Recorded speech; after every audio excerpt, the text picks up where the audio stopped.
Episode 13, the Photime Podcast. We're going to talk about programming your radios and what makes sense with that. We're also going to talk about the DX Code of Conduct and more. Stay tuned.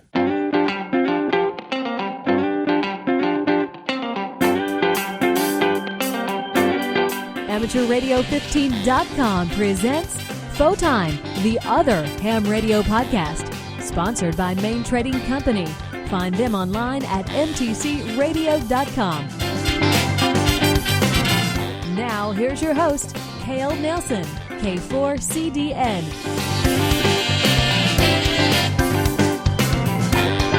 It is episode 13. Hello, I am Cale, Kilo for Charlie, Delta November. I am your host of the Photime Podcast. The Photime Podcast is...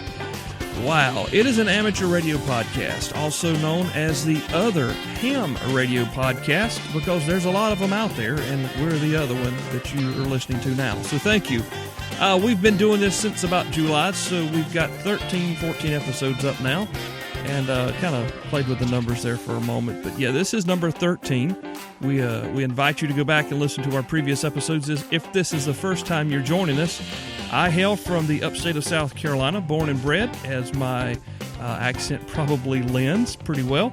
And I want to thank you for being here. A big shout out and a big thank you to everyone who took the call of action last episode, went to iTunes, went to the places you listen to the podcast at or from, and left a review. There were 10 of you that went to iTunes so far and reviewed the show, so thank you very much. They were all positive, all 5 stars, and I genuinely appreciate you doing that. We'll go through some of those in a couple of minutes because there were some really good ones I want to share with you if you hadn't seen them yet. All right, the Photime Podcast is sponsored by Main Trading Company, and Main Trading Company is a amateur radio store in Paris, Texas. They ship worldwide. They offer free shipping on most orders over $100. They are very friendly folks. It is a family-run business, and I know all about that. We've been doing a family-run business thing here at my house since 2001. It's not very easy to run the business. It's even harder to build your reputation, and the Lenore family in Paris, Texas have done quite a fine job in building a reputation and offering the ham radio community a great place to go shop and a very competitive place to find the gear that you're looking for. They offer brand new gear. They have Kenwood and ICOM repacks right now, meaning that maybe it was recertified at the factory or it was a display model somewhere. They're pretty nice discounted items there, so make sure you check those out if you're interested in those. They also have used equipment. They have an eBay store as well as selling used equipment on their website. All of their used equipment, if I'm not mistaken, comes with some sort of warranty. And you can call into the Main Trading Company store, talk to Tammy, Christy, or Richard, and they can answer any questions that you may have. They also offer layaway, which is really nice with Christmas coming up, in-store financing, and a brand new extended warranty system that they're really excited about. I had hoped to have Richard actually come on the program this episode and kind of share with you his story, the Main Trading Company story, and we just couldn't work it out. He's just bombarded. He does Hamfest. He also runs the show. He does a load of work on eBay and all the internet sales. So the store's just mad. This is a terrible time. I shouldn't have even asked, to be honest with you, thinking back now of how busy they probably are with the Christmas holiday coming. So apologize. We'll get Richard on pretty soon to talk about the story of how Main Trading Company came to be. It's a really neat story, a great entrepreneurial vision, and can't wait to share it with you. Like I said, I am Cale. I am a general class no-code operator, and I'm going to post a picture in the show notes of a T-shirt that someone who will go unnamed sent to me, and it's pretty funny. It's got on the front of the T-shirt says Photime Podcast, AmateurRadio15.com. And then the back of the shirt says something like, just another no-code ham ruining the hobby or something like that. It's hilarious, and I can't wait for you to get to see that. I do want to tell you this, though. This episode's a little different. Of course, they're all a little different from the last ones, and that's kind of what keeps you guessing, maybe, right? George Zaropoulos, you may remember George from the Repeater episode, and I, and Jeremy, and Gerald are all working on a series about MCOM boxes. It's going to be really exciting. We're going to take you down the road of the MCOM box. And what is an MCOM box? Well, Jeremy talked about it just a few episodes ago. I think that was number 11, where he shared with us the mindset of planning and preparation for an MCOM box. But it's an emergency communications box. It may be a walkie-talkie and a spare battery with a roll-up antenna. It could be a AK-47 box with like an ammo can with a UHF, VHF radio in there, and you're able to use it in case of an emergency. It could be an entire mobile station. So there's a lot of options, and we're going to begin bringing those to you. We have a lot of calls. We have a lot of emails, I should say, where people are coming to us and asking us about these sorts of things. And most of those are coming from new amateur radio operators, new licensees, or those who are interested in getting in the hobby, which is really neat. As I sit back and think about, the majority of the emails we get are from new people who aren't licensed, or if they are, they're brand new. And it's really cool as a podcast operator. Is that the right term to use? Because that just put a really funny picture in my mind. As a podcast host or the creator of the podcast, you define your target audience. And the target audience of the Photon podcast is me. It's a fairly new ham, or brand new, or even coming into the hobby.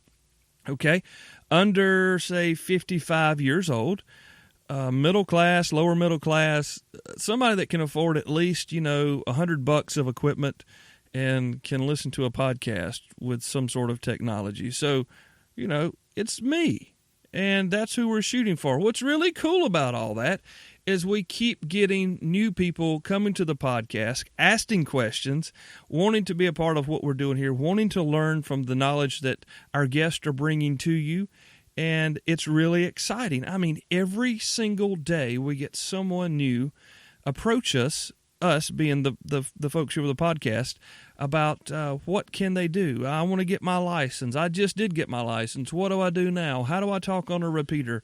I just got my upgraded general. I'm scared to death to get on HF. What do I do? Well, one of the things we all being all amateur radio operators need to remember is that this is a hobby made of gentlemen and gentlewomen. Now, that doesn't mean everybody out there is one, okay? It's like anything, right? On an internet forum, you have the guys who you wish weren't on there, that just are there to cause problems and stir stuff. You have those in amateur radio. But the thing about it is, you also have it at your kid's ball field when y'all go to practice, or you have it at work, or you even have it at Thanksgiving dinner when your brother-in-law, who's an idiot, comes in, and mine's not, by the way, but you have an idiot brother-in-law that comes in and ruins Thanksgiving for everybody. Well, there are tools everywhere. In the amateur radio hobby, a tool is also known as a lid, L-I-D, okay? The other day, somehow I got pulled into Facebook on a post about a guy who had just got his general license, and I think I might have contributed something like, "Congratulations on your upgrade. You're going to really enjoy HF." Well, I just wanted to tell the guy congratulations, right?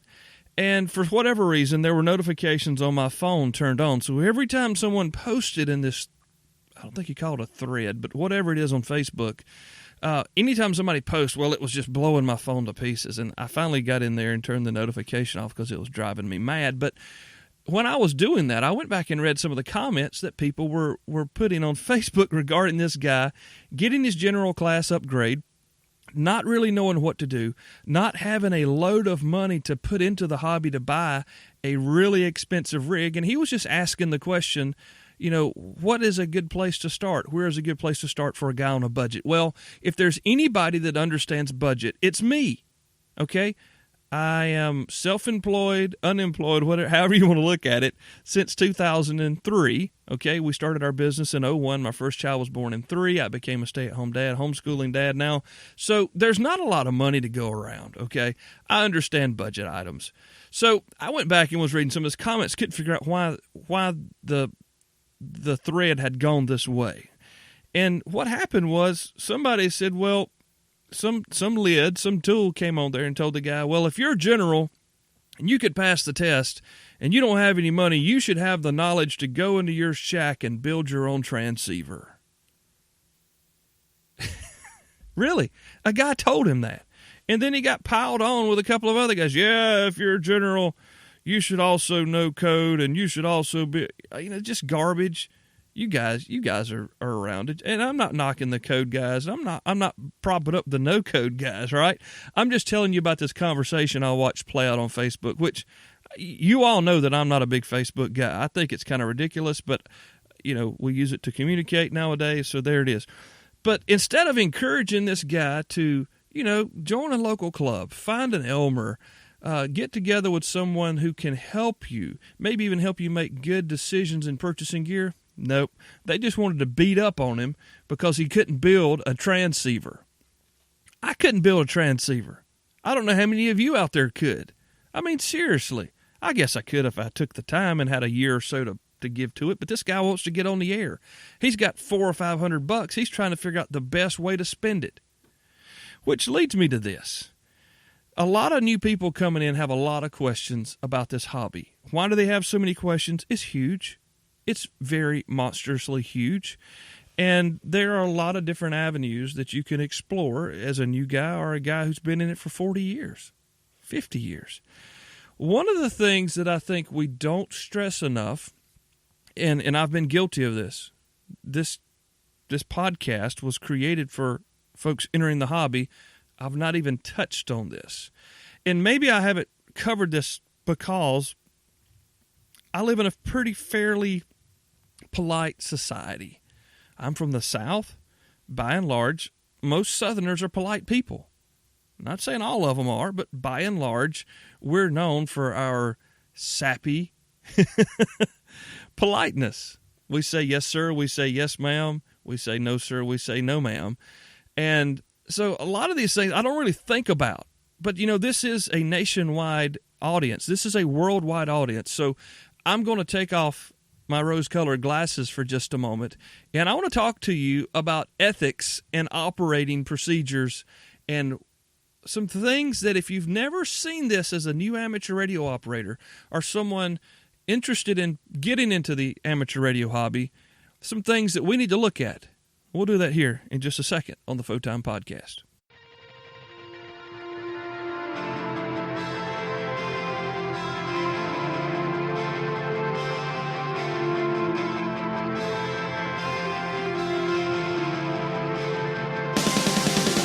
Ethics and operating procedures. I got to digging around online, and I had actually never found this document until today. So I'm a little behind with sharing it with you. But in the essence of getting the podcast out on time, I'm going to just touch on this, link it in the show notes, and encourage everyone who hasn't seen this, especially the new guys, and even especially the guys who have been around for 40 years, you may need a reminder on this. It looks like in June 2010, October, November for Uniform November, and October, November for Whiskey, that's John and Mark, put together the ethics and operating procedures for the radio amateur. And they've got it in a PowerPoint presentation. It's also a pretty large PDF you can find online. Like I said, I'm going to link it for you. It's 68 pages. And it goes through everything. And it's really, I think it's something personally, and I'm going to mention this to the local club, that this is something that should be maybe handed out at a testing session when people get their license. This is the kind of stuff, after going through it here pretty rapidly over the last, hour or so, looking at it, it's very deep and it's very comprehensive regarding amateur radio practices. But they've got the amateur radio code. Now, this is not the DXCC code, all right? We'll cover that in a couple of minutes.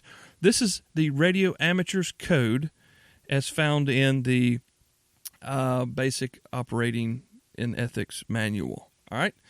A radio amateur is considerate, meaning he never knowingly operates in such a way as to lessen the pleasure of others. Now, going back to my initial default to the Southerner here, we try to be considerate. But I know there's some jerks in the South, trust me. And I know where you can find them on the bands, as do you. But the fact remains that this hobby, to continue in its course, has to have considerate operators. When you're operating, please be considerate. Loyal. He offers loyalty, encouragement, and support to other amateurs. Their local clubs, IARU Radio Society, that's the ARRL here in the U.S., throughout which amateur radio in his country is represented nationally and internationally. So not only are you to be loyal, you're to encourage and support other amateurs, you're to encourage and support your local club and the lobbying groups such as the ARRL here in the U.S. Loyalty. Now, I want to touch on just a point here. He is supposed to offer encouragement and support to other amateurs. The dudes on Facebook that were bashing the guy who wanted a low-cost HF rig because he couldn't build one, or they thought he should be able to since he had passed as far as upgrade, they weren't necessarily showing any support or loyalty or encouragement to that guy. And again, that's a red mark in my book on those guys. All right, it's not about rules. It's about being responsible with what you've been given, okay? Number 3, progressive. He is to keep his station up to date, to make sure it is well built and efficient, and his operating practice is above reproach. Now, I put some emphasis on operating practice because it's bold print and italicized in the Radio Amateurs Code here. I've been on the air for, 4 or 5 years now. I've been a listener for much longer than that. I am surrounded by a good, solid local club with some very, very talented operators who do keep their operating practices above reproach. These guys are professional amateurs, okay? You've heard them, I've heard them. Oh, man, the guys on AM, wow. Don't you love listening to that? If you haven't, you need to go. It's beautiful sounding. But there are people out there, and we should all strive to be that way, that we operate within the bounds of the hobby without reproach. Now, that goes, to me, that goes without saying in everything we do. But, not everybody has the same morals and ethics as I do. I understand that, okay? But to go back to that, progressive, it's kind of a hard term to use in today's society, but it's talking about keeping your station up to date. And I view that as safe, that you don't just have drop cords running everywhere and open connectors and RF spilling out everywhere. You're there to take care of yourself. Now, that doesn't mean that you can't have a very nice, Heathkit rig set up, or a big Hammerlin receiver or something, a big Drake, something like that. That's part of it, man. But if you're there, you're probably not just there's some that stack it to the ceiling. Just practice above reproach. All right, next is friendly. He is to operate slowly and patiently when requested. He offers friendly advice and counsel to the beginner, kind assistance, cooperation, and consideration for the interest of others. These are the marks of the amateur spirit. Now, I have never seen this until today, but I have made strides in my operating since I got licensed to follow this. Now, it may just be the way that I was raised. It may just be the morals and ethics that my parents pounded into me that come out. Okay, we all try to be considerate. We all try to be friendly. That's how we're raised, how I was raised. There's others that aren't raised in that fashion, and they may not operate that way. Okay, that's why we have these things that we need to go back and refer to make sure we're following them in the spirit of the hobby. He is to operate slowly and patiently when requested. I don't do CW. I haven't gotten the time to learn it yet. Sorry if that offends you. I'm not there yet, man. I've got 5 children I'm homeschooling, okay? And I'm creating this podcast instead of studying for my extra anyway. So he's to offer counsel, friendly counsel and advice to the beginner, kind assistance, cooperation, consideration for others. That's important. That's important. If you're new coming in this hobby, you've just passed your test. Congratulations. It doesn't mean you know everything. None of us do. Some of us will think we will. Just kindly say, okay, and go find someone who can help you, all right? Balanced. This one really touched a nerve with me, all right? Listen to this one, balanced. Radio is a hobby. It's a hobby. Never interfering with duties owed to your family, your job, your school, or your community. Now, excuse me, I'm really, really bothered by the way things are going in this country in regards to parenthood, most especially fatherhood. I'm not going to preach to you or get off on a tangent, but just to kind of preface this, I'm really bothered by the things that I see going on around me, and I see a lot of the problems coming back not on the government's shoulders, but on the fact that the family has been just decimated, and the father's role regarding raising his children, being a part of the household, is gone. It's not encouraged, and we have amateurs who are licensed who spend more time in front of their rigs than they do with their children. They go upstairs and get their supper, and they take it down in the basement into the shack, and they eat supper on the air, trying to make a contact, or checking into a net, or calling a net, or being a part of an Echolink group or something. And your wife and your kids, I don't even know who you are, man. Now, there's some of you that aren't listening anymore. I just offended some of you. And that's okay, because sometimes you just got to call a problem out. That's a problem. It's not just amateur radio. It's every hobby. It's everything. We go to the table to eat with our kids, and they're on their phones, and we're on our phones, and not a word is spoken between each other. We've lost balance in this society. We've lost our balance. The radio operator's code here reminds us to be balanced. It reminds us that this radio hobby that we're in is just a hobby. Okay? It's a hobby. We're not to let our family duties, our job duties, our school duties, or our duties to our community, and you can put a slash there and say county, state, nation, however you want to read it. We can't let things, including amateur radio, get in the way of those who need us the most, and it starts at home. I'm going to stop there. If you're still here, thanks. Lastly, patriotic. His station and skills are always ready for service to country and community. Aren't you glad that years ago the government decided that the HF bands were worthless for them to use? So they gave them to us. Now, in turn, we are here to be a communication system if needed for our communities, for our countries, for the nation, the world. Not saying you have to be a part of Aries, not saying you have to sign up for races or be a Skywarn spotter or jump in on every net that's called when there's a thunderstorm running, but you should be proficient in your duties. If you were called upon to act, you would know what to do. You'd know how to operate your gear proficiently.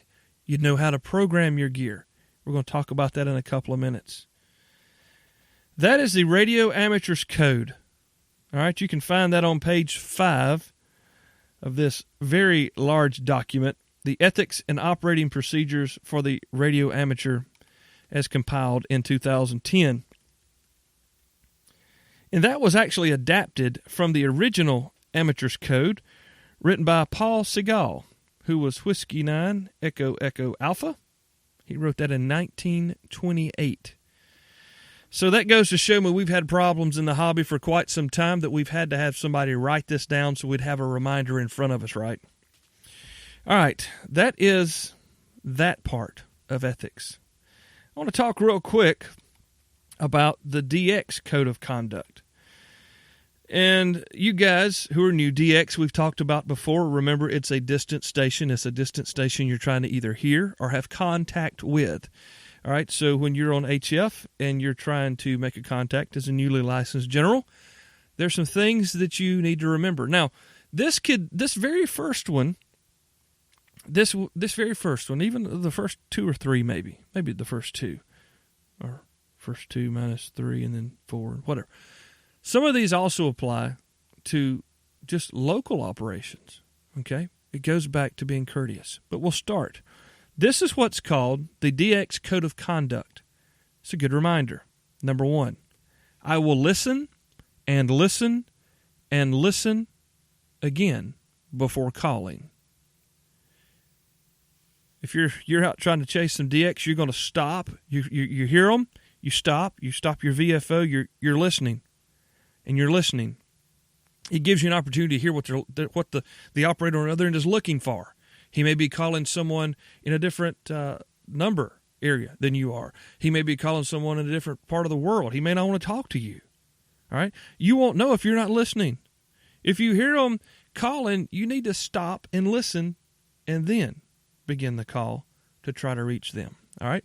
Now, how does that work with your local repeaters? It's simple. The majority of my operating on local repeaters happens in my vehicle. When I get in the truck, hit the glow plugs, hit the radio, wait on the glow plugs to light, finally get the truck started. During that entire time, I'm listening. I've caught myself in the past, especially in the summer when I don't have to wait on glow plugs, getting in the truck, turning on the radio, picking up the microphone, giving my call. Just because I didn't hear anything between pressing the power button and picking the microphone up doesn't mean that there's not a conversation happening there. And the 3 operators just took a deep breath. They went to look for something to come back to the conversation with. Listen, and listen again before trying to make contact. That right there will save you so much embarrassment.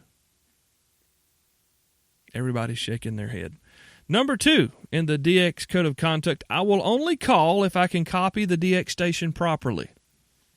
You know, we get on the air and we're listening and we hear something way down in the noise. And we start calling. It doesn't matter, man. You can't hear them. You're just trying to get a contact and then you'll figure out who they are. No. According to the DX code of conduct, you only call them if you can actually receive their station calling completely, all right, and properly. Number 3 of the DX code of conduct, I will not trust the DX cluster, and I will be sure the DX station's call sign before calling. Now, that's pretty easy for me. I don't have internet access in the shack. Yeah, and I can't trust the cluster because I don't even use the cluster. I use the VFO. You guys are like, are you? Yes, that's what I do. I use the VFO knob to find distant stations that are calling DX. Let's see here. Number 4, I will not interfere with the DX station nor anyone calling and will never tune up on the DX frequency or in the QSX slot. Don't that just drive you nuts, man? You're sitting there and you're trying to make a contact. You're trying to call this guy and he's got a pileup going. And somebody decides, oh, hey, there's something happening over here. I'm gonna go ahead and tune my radio right here on the frequency. Are you serious? I mean, really, man. You talk about not being nice to other people. But it happens. It happens all the time. And this is the DX code of conduct. It's a reminder, okay? It's a reminder not to tune there. And the QSX means, will you listen for on another frequency? So they're basically saying, don't key up where the guy's calling and don't go key up where the guy's listening, okay? Find somewhere else in the same band that's not busy and tune your radio, okay? Don't be tuning while someone's calling. All right. I will wait for the DX station to end the contact before I call. Now, I mean, the guy don't even finish one QSO, which is a conversation, QSO, with somebody, until people are piling up trying to call him again. And the guy's going to sit there for the next 12 hours and take your call. Take a deep breath. Wait your turn. Okay? I mean, yeah, we all want to make the contact. We don't have to be an idiot about it. I will always send my full call sign. I hear this a lot, contesting especially. You'll hear somebody, break with one station and open up for another, and all you hear is CDN. CDN. And, of course, that's less to say than Kilo 4, Charlie CDN, or, Charlie Delta November. It's a lot less to say. So the guy, he picks it up and he, station ending in CDN or CDN call or station with CDN, Charlie Delta November. use your whole call. That's why they assigned it to you. If it's too long, pay your $21.60. I don't even want to talk about that. Pay your money to get a vanity call or upgrade to a general upgrade to an extra and get you a nice 2x2, 1x2, 2x1, something. If you've got a 2x3, man, pay the money, get you a vanity. If it takes too long to send, pay your money, get a vanity. Don't just throw stuff out there for people to hear. Okay? If people would do just what we've done so far, it would be so much easier on contesting days. I will call and then listen for a reasonable interval. I will not call continuously. That means you don't try to jump in the middle of a pileup. K4CDN, Kilo 4 Charlie Delta November, Kilo 4 Charlie Delta November, Kilo 4. No. It's not how you do it, man. The dude could be trying to get back to you and you're still keying up over him with your call. Talk about a tool. I will not transmit when the DX operator calls for another call sign, not mine. Got your feelings hurt? Yours is as big as his? Sorry. You can wait your turn. I will not call or transmit when he calls another station, not mine. Be polite. I will not transmit when the DX operator queries a call sign that is not mine or not like mine. If you're a Whiskey 4 and he's calling for a Kilo 3, you know he's not talking to you, man. There's no way. You can't get whiskey and kilo messed up. Kilo. Somebody was ranting about people using kilowatt instead of kilo the other day. I saw that's kind of funny. I have an ID'd in a few minutes. This is Kilo 4 Charlie Delta November. You're listening to the Photime Podcast. All right, back to the DX Code of Conduct. I will not transmit when the DX station requests geographic areas other than mine. All right, so I live in Foreland, okay? Two stations only. Two stations only. You got a guy, DX. You got a guy calling into the U.S. Station 2, two stations only. There's no need for me to try to get into the conversation right there. There's no need to get him to try to answer me because I'm a 4 station, okay? I'm 4, not a 2. If you want a 2, get you a vanity or move up there, okay? If he's not calling your geographic area, and you should know your geographic area. Now, that doesn't mean if I've got a friend, Brett's a November 9 call. He got it when he lived in Indy. He now lives in the upstate of South Carolina. If the guy's calling 9, he can get in on a 9 because he's got a 9 call. If he calls a 4, he doesn't need to try to go because he doesn't have a 4 call, okay? When the DX operator calls me, I will not repeat my call sign unless I think he has copied it incorrectly. And that happens a lot. That's why we use phonetics, okay? That's why we should use the general phonetics and not some crazy whiz-bang, off the top of your head, let's name distant cities, unless he's using distant cities or capitals or mainlands or countries or whatever. You try to match his phonetics, but at the same time, if you're comfortable using what you know, then use what you know, and don't keep giving it to him if he's got it right. I will be thankful, and if, let me try this again. I will be thankful if and when I do make a contact. You get the guy, you've made the contact, you don't need to tell him he's a jerk, he should have answered you 30 minutes ago, you've been calling.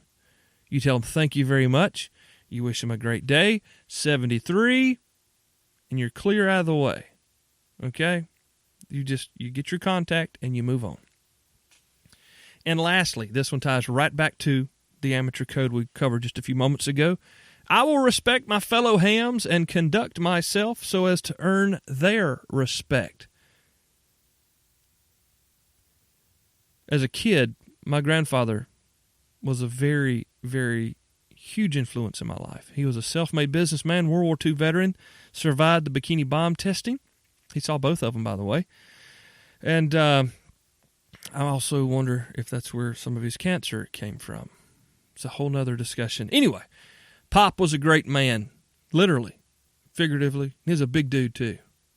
He was a cook in the Navy, came home and was a cabinet builder.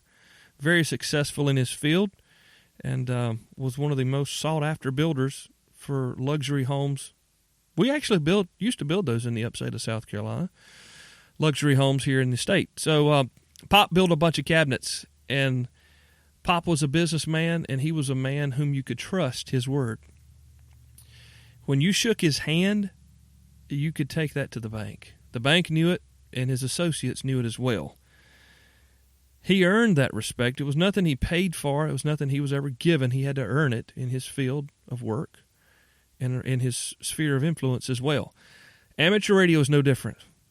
Any hobby is no different. Golf, the shooting sports, collecting baseball cards, YouTube video making, whatever your hobby is, we all want to be respected.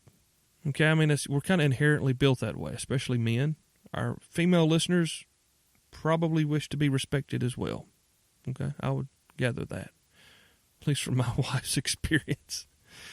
I will respect my fellow hams and conduct myself so as to earn their respect.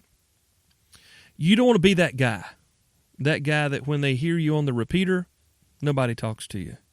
You don't want to be the guy that when someone hears you calling CQ, CQ, CQ, CQ, this is K4CDN, Kilo 4 Charlie Delta November.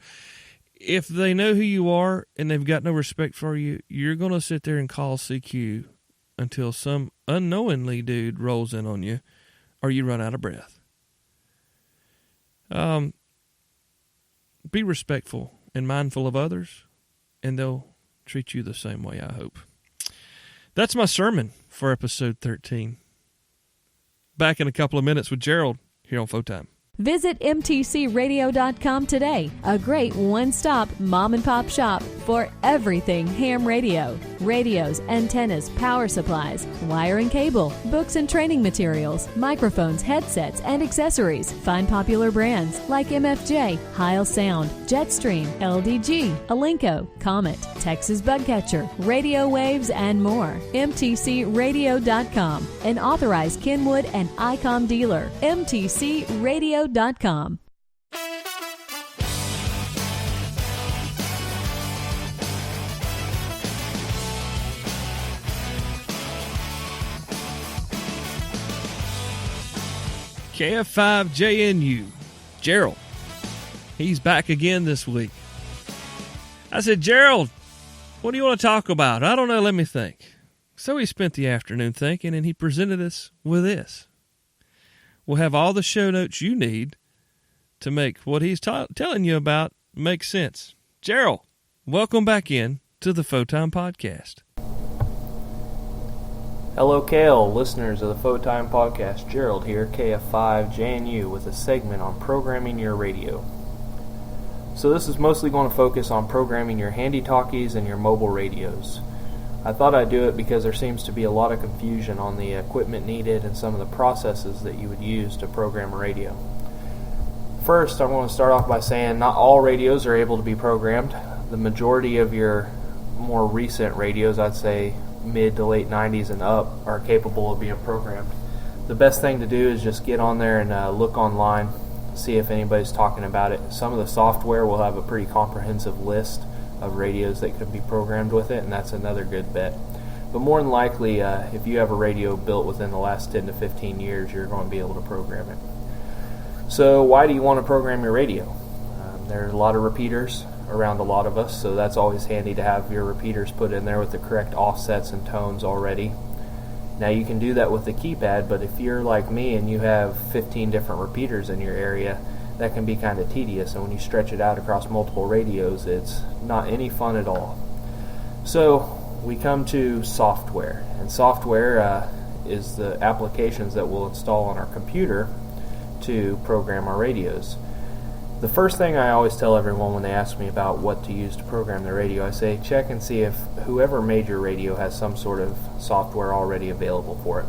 I say that because I'm a Kenwood Kool-Aid drinker, and I'm a big fan of Kenwood radios. And both my mobile and my handy-talkies have the Memory Control Program 4, the MCP4 and the MCP2 available for them. And that is some of the best control software I've found for programming those radios. It has every option that the radios are capable of receiving already inside of the software. I can set everything. I can even on my THD72 handy talkie change the picture that comes on the screen when it boots up. So that's always my first bit. If you have a radio from one of the big three manufacturers, go to their website and see if they support it with programming software. My next one I'm going to mention is Chirp. Chirp is a free open source program that will allow you to program multiple radios. The list grows every time I look at it. The Chinese import radios, land mobile radios, other older handy talkies. It's just got a number of radios that it supports, and both handy talkies and mobile. So it's a pretty robust program. And we'll get into some more things that I like about Chirp later on. Another up and coming programming software that's really been hitting the market hard is the RT Systems. RT Systems is unique in the fact that you must use their cable to program your radio. Most of the other software will work with different cables, either homemade or ones that you've bought offline, and it doesn't really matter too much as long as it has most of the time a serial converter chip in it or a serial plug. That's all it really cares about. But the RT systems specifically require that you use their cable. And they do that for a number of reasons. The biggest being that it rules out the fact that there could be a bad cable. You'll notice if you're buying the cheaper cables off of eBay or Amazon that the quality of that cable may be questionable. Well, with RT systems, you never have to worry. If you order the cable for your radio, it's going to work with your radio. So that's a big plus that they have going for themselves. Also, their software it's a really nice software, and that software can be used against a number of different radios as well. The only downside to that is the actual price that you're going to pay for the software and the cable. And then I also have to mention the ARRL has a product out called Travel Plus, and this has been very handy on a few of my cross-country trips where you're able to plug your route into this software and set up a radius. So if I'm traveling down I-40, I can tell it that I want all the repeaters 20 miles off of I-40, and it'll shoot me a list of every repeater that's that far off of I-40 for as long as I tell it. If I tell it from North Carolina to California, it'll list out all the repeaters. So it's a heck of a piece of software. So we touched on a little bit of the cables that you're going to need. One end of the cable is going to have one of two connections. It's either going to have a DB9 serial type connection. If you're around in the 80s, you know what I'm talking about. If not, then you probably don't have a computer that supports serial, which is going to lead you to the next choice, a USB. So the USB is commonly made onto the ends of most of these radio programming cables, and inside of it contains a USB to serial converter, either a prolific or FTDI chip type, most likely. There's been some problems lately with counterfeiting of the chips. So there was a while that there's if you want to know more about what I'm talking about, Google FTDI gate, kind of like Watergate but with FTDI at the front, and you'll see some of the concerns that were raised with that. But more than likely you're going to get a good USB to serial chip if you buy it from a reputable manufacturer. And then there's always the homemade style cable. Sometimes you just can't find a cable for your radio, and if that's the case, you might have to go the down and dirty way and make one yourself. So you're going to need a radio, which I'm sure you already have if you're listening to this or you plan on having. And then if you don't have the cable, you're going to need a cable. So either look around and find one, or look around to make one. So when you're programming your radio, all the software is going to be a little different. But one thing that doesn't change very much from software to software is the ability to read from your radio. What you do when you read from your radio is you're copying what's already on the radio. Any settings that you've already made, any memories that you've already put in by hand, all that's going to be inside the radio. So when you read the radio, it saves all of that. The reason you want to do that is if you upload something to the radio, or what's called writing to the radio, you may mess something up. And it's always nice to have a starting place to put that radio back to where you started from and find out where you went wrong. So the most crucial thing, if you take away from any of this, is read from the radio before you start messing around. So I told you we'd get back to some of the benefits of Chirp. Chirp is it's one of my favorite open source softwares that's out there. Since it is open source, there are a lot of people that can contribute to this project and a lot of people that can help out with new radios. This program every radio I've ever been able to or needed to program, it's been able to program. Recently I just discovered that it has the ability to introduce predetermined frequencies. What I mean by that is, so instead of programming in the NOAA weather frequencies, it already has those saved in memory, and you can just tell it, right here I want you to insert the NOAA weather frequencies. Or you can go down a little bit and say, right here I want you to insert the GMRS frequencies. And it already labels them in with the channels and the frequencies and the steps, everything that you need to know. So Chirp is really a great piece of software. And the other neat thing about Chirp is, like before, when you read from the radio with your factory settings, once you create that radio with all the frequencies and settings that you want, you can make a config of it. You can save it so that later, if you have another radio or something happens to that radio and you lose your memories, you can just write that config straight back to the radio and not have to worry about going through and entering all the data again. So one other thing you might want to be aware of when programming with radios is some radios have the ability to clone themselves or clone other radios. Most of the time this requires a special cable that just looks like a normal programming cable, but on each end sometimes there will be a box or an adapter in the middle. And what it does is you plug this into the programming port on both radios, and then you enter a cloning mode on one of the radios. And by doing that, it will clone the other radio to all the same settings that it has with all the same memories. So if you have a number of radios in your group, if you have a half dozen or a dozen radios, this is a lot quicker than plugging them all into a computer. And plus, you don't even need a computer. You can do it in the field. So that's something to keep in mind.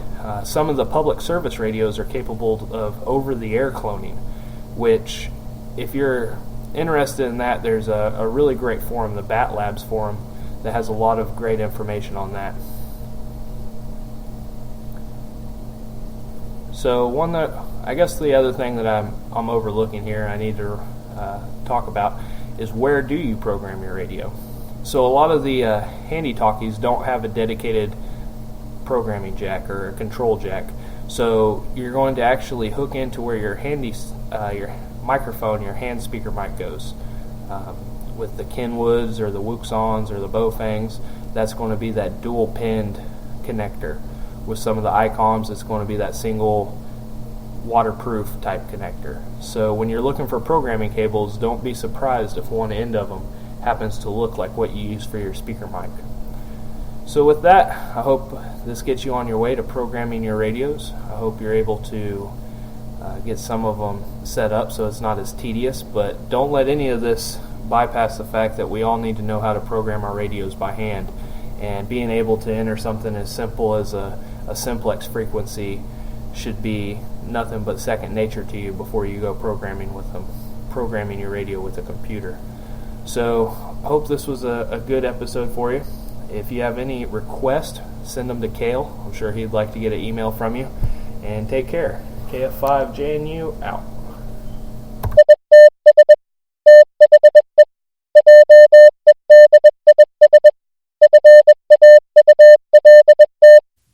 So this one's winding up a little bit shorter than some past episodes. Thank you guys for listening. Don't go away. This is not the end. I'm just saying we're getting close, and I want to share some things with you before we go. ICQ podcast, Amateur Ham Radio Podcast. Have you guys heard that one? It's a lot of fun. They're not from around here. I love listening to them, and I've only spent maybe 4 or 5 episodes with them, maybe 4. But they're not. They're just. They probably listen. They probably don't listen to the Photon podcast, but if they did, they would say, "Oh, I love listening to that old Yank over there in the States. He's so funny sounding." Well, they're funny sounding too to me. Not in a bad way. I mean, it's a really well put together amateur radio podcast. I'm going to link to it, ICQ podcast. I'm on iTunes here. I'm about the 5th one listed now, which is not too bad. At least you can see me. There's 12 reviews up now, which is kind of cool. That means there's been one since I visited. I do and will request that you take time to review the podcast wherever you find it at. And I've got some folks who don't listen to it anywhere except on the website. They just stream it, and thank you for streaming it on the podcast website. That's amateurradio15.com. On iTunes, I asked you last time, week before last, to put some reviews up. Let's see here. Here is longtime user 2014. This was his review. I don't know why it's called the Other Ham Radio Podcast. It is the only ham radio podcast I listen to. Kale, K4CDN, really lets his enthusiasm for the hobby show. Great guest, and he puts up links to all the cool stuff that he talks about. I like that one. Here's another one. W.S. Whedon, wonderful show with great guests and is very educational. Kale has a great production quality for the show and has jumped to being my favorite podcast. Thank you, sir. I like that. Great show. I wouldn't miss an episode. I've listened to all the podcasts and learned a lot as a new ham. I've met Kel, and I can say he is a really nice guy. Thank you. And is passionate about amateur radio. Yeah, thank you. Football Boy 3. Bill in Atlanta says, great and fun podcast, especially for new hams and those interested in mobile operations. It's well produced, but still casual. Thank you, Bill. Sat in Atlanta for about 3 hours in traffic about a month, 3 weeks ago. Let's see here. Old Truck says, as a relatively new ham, I find value in every episode. Topics and guests cover a wide range of ham-related topics and deliver it with a value to anyone in the hobby. Another one here from Kilo Mike 4 Foxtrot Echo Charlie. Congratulations on your new ticket. That's a fairly new call. Lots of great information, entertaining too. And the last one here by Cheezer, or Chezar, maybe. He says, good content, nice audio, easy to listen to, and very entertaining, educational.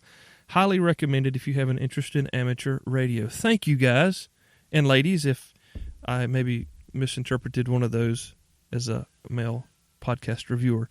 Thank you very much. It's awesome to ask you guys to do that for me, and then you did. It's very refreshing and gives me strength to carry on. TuneIn. TuneIn is a new place that a lot of folks are getting their radio station listening from. They're also finding podcasts there.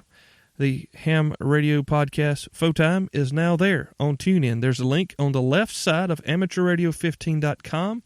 You have the iTunes, the Spreaker, the Stitcher, the RSS feed, where you can go and just directly grab the feed of the podcast, and the new TuneIn link. So if you listen to things on TuneIn, make sure you tune in to the Photime podcast, and you can follow it there. You can like it and star it and all sorts of things. I just got it up today, so I'm just got word back from them that it's there and operable. So if you like TuneIn, it's there for you to tune into. Thank you for listening to the Photime podcast. We are right on top of Thanksgiving. It's a very unusual holiday nowadays. It used to be very just easy and comfortable, but political correctness has really screwed it up for the majority of Americans. But I am very thankful to the Quakers and the Puritans who came here to begin the world's most awesome social experiment ever. And I am proud to be here, and I'm thankful that you are here with me and listening. I'm thankful for you as a listener and as a participant and a supporter of the Photime podcast. You can shop at mtcradio.com and find all your gear needs if they don't have it, or if you've got an Amazon.com gift card you need to burn, head on over to the Faux Store, and the links are all over amateurradio15.com. It is an affiliate store, which means when you buy from them, they give me a little kickback for having links in my store to the gear you need. If you're looking for MCOM box gear or antennas or radios, HTs, programming cables, whatever, like Gerald talked about a few minutes ago, we've got them there. just look where it makes sense to look in the store, and that's where you'll find them. I mean, you don't go to the hardware store and look for lingerie, and you don't go to the sporting goods store and go back to the running shoes and think that you're going to find a fishing lure there. No, if you need something for an HT, you go to the HT department, okay? All right, I'm going to roll out, and I'll be back maybe sooner than later, and I may or may not be here earlier than my normally scheduled time next time. But thank you again for listening. God bless you guys. We appreciate you being a part of the podcast, and we'll look forward to seeing you next time. Until then, be nice on the air. Remember to follow the code of ethics and enjoy this wonderful hobby of amateur radio. 73.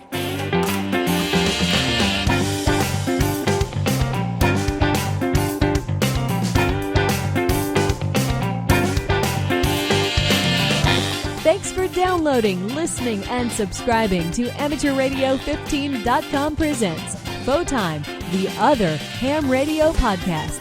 You can find our past episodes, web links, and more at AmateurRadio15.com. That's AmateurRadio15.com. Follow us on Twitter at Photime Podcast. And remember to visit our show sponsor, Main Trading Company, at MTCRadio.com. Till next time, 73s.